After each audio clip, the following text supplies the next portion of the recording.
खुलुमबाय बड'सा स्टुडिअ दं आं रिमा बसुमतारी। आसाम सोनाब बंग सिमना श्रीरामपुर दावबायफैदों गिबि मन्त्रि डक्टर हिमन्त बिश्व शर्माया। आसामाव कर'ना भाइरासनि गिख्रंथाव थासारिनि सायाव नायबिजिरनो थाखाय आसामनि गुबुन गुबुन जिल्लाफोराव दावबायनानै खौरां लाहैनाय बायदिनो दिनैबो आसाम आरो सोनाब बंग सिमना ओनसोल एबा क'क्राझार जिल्लानि सिङाव थानाय गसाइगाव महकुमानि श्रीरामपुराव आसामनि गिबि मन्त्रि बिथां डक्टर हिमन्त बिश्व शर्माया कर'ना भाइरासनि सोलिफु थासारिखौ खौरां लानो दावबायफैदों। बिथांजों लोगोआव आसामनि देहा बिफाननि मन्त्रि केशव महन्तआबो लोगोआव फैफादों। बुब्लियाव बिटिसिनि गाहाय मावफुं सोद्रोमा प्रमद बर' आरो एमएलए लरेन्स इस्लारियाबो लोगोसे नुजाथिफैदों। बे समावनो खौरांगिरिफोरनि सिगाङाव गिबि मन्त्रि शर्माया बुङोदि क'क्राझाराव थांनाय सप्तानिफ्राय कर'ना पजिटिभ केसआ बाङाय जाबोदों, थेवब्लाबो सानसेयाव 60 निफ्राय 90 सिम पजिटिभ केस मोननो हाबाय थादों। क'क्राझारखौ कर'ना उदां खालामनो थाखाय गासै गोनां राहाफोरखौ लानो थाखाय जिल्ला बेंगिरिखौ बिथोन होनाय जाबाय होननानै गिबि मन्त्रि हिमन्त बिश्व शर्माया खौरांगिरिनि सिगाङाव फोरमायो।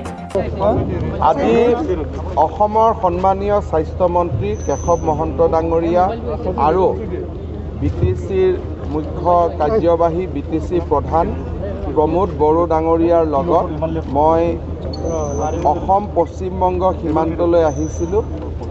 কোভিডত ইয়াত অহা পেচেঞ্জাৰসমূহক কেনেকৈ আমি টেষ্ট কৰিছোঁ আৰু টেষ্টৰ পিছত তেওঁলোকক কেনেকৈ আমি ৰাখিছোঁ সেই বিষয়ে আমি বুজিবলৈ চেষ্টা কৰিলোঁ।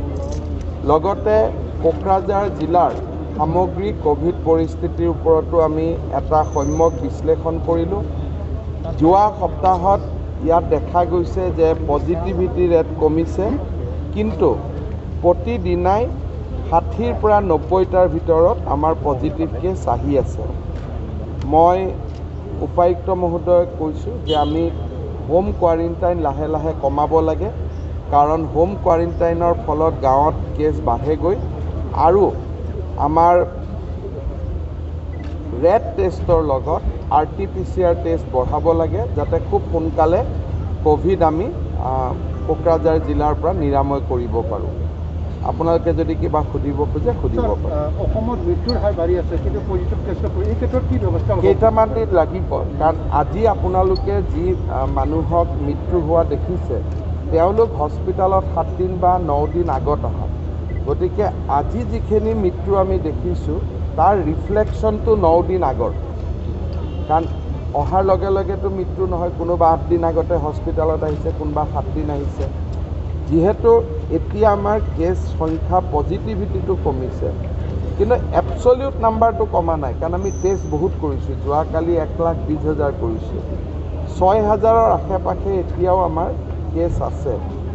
6,000ৰ আশে পাশে কেছ থাকিলে তাৰ 1% ডেথ 60-70 এই ধৰণৰ মৃত্যুৰ হাৰ থাকে, আৰু যিহেতু এইটো ভেৰিয়েণ্টটো বেছি উগ্ৰ, গতিকে ভাৰতৰ বিভিন্ন ৰাজ্যতো 1.5%লৈকে ডেথ আছে। কিন্তু আমি এতিয়া যিখিনি ব্যৱস্থা কৰিছোঁ, ICUৰ সংখ্যা বঢ়াইছোঁ, অক্সিজেনৰ সংখ্যা বঢ়াইছোঁ বা কোৱাৰেণ্টাইন কমাই দিছোঁ, মই ভাবোঁ যে আৰু 10 দিনমান পিছত মৃত্যুৰ সংখ্যাও কমি আহিব। এতিয়া আমাৰ হাতত অক্সিজেন পৰ্যাপ্ত পৰিমাণে আছে। আমিতো 15 মেট্ৰিক টন সদায় অক্সিজেন নৰ্থ ইষ্টৰ বাহিৰ ৰাজ্যবিলাককো দি আছোঁ, কিন্তু চিৰাঙত আমাৰ অক্সিজেন প্লাণ্ট এটা বহিছে, আৰু ভৱিষ্যতে অসম চৰকাৰৰ এইটো পৰিকল্পনা হ'ব যে প্ৰত্যেকখন জিলা হস্পিটেলত যাতে আমাৰ নিজা অক্সিজেন প্লাণ্ট হয়। লকডাউন নহয়, কিন্তু আমাৰ আগতে গাঁৱত কাৰফিউ 5টাৰ পৰা আছিলে, এতিয়া গাঁৱত কাৰফিউ 2টা বজাৰ পৰা হ'ব। চহৰতো 12টাটো কণ্টিনিউ হ'ব 5 জুনলৈকে। দেখা গৈছে যে আমাৰ বহিৰাজ্যৰ যথেষ্ট মানুহ আহি তেওঁলোকে গ্ৰহণ কৰি আছে ভেকচিন। আচ্ছা, এইটো বিষয়ে মই নাজানিছিলোঁ।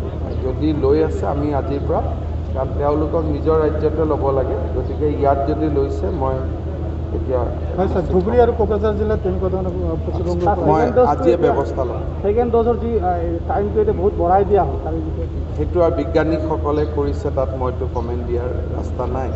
কিন্তু যিটো আপোনালোকে কৈছে যে বাহিৰ ৰাজ্যৰ পৰা আহি মানুহে ভেকচিন লৈ আছে, মই আজিয়ে ব্যৱস্থা কৰি দিম যাতে অহাকালিৰ পৰা তেনেকুৱা নহয় আৰু ট্ৰাক চালকসকলক কিয় পৰীক্ষাৰ ব্যৱস্থা কৰিব ট্ৰাক চালকসকলক আমি ত'ত পৰীক্ষা কৰোঁ য'ত তেওঁলোকৰ ফাইনেল ডেষ্টিনেশ্যন গতিকে এইটো পৰীক্ষা চলি আছে কিন্তু ইন ফাইনেল ডেষ্টিনেশ্যন নহ'লে অত্যাৱশ্যকীয় সামগ্ৰী আহে ক'ৰবাত ৰখি যাব দিগদাৰ হ'ব মেডিচিনো আহি আছে হ'ব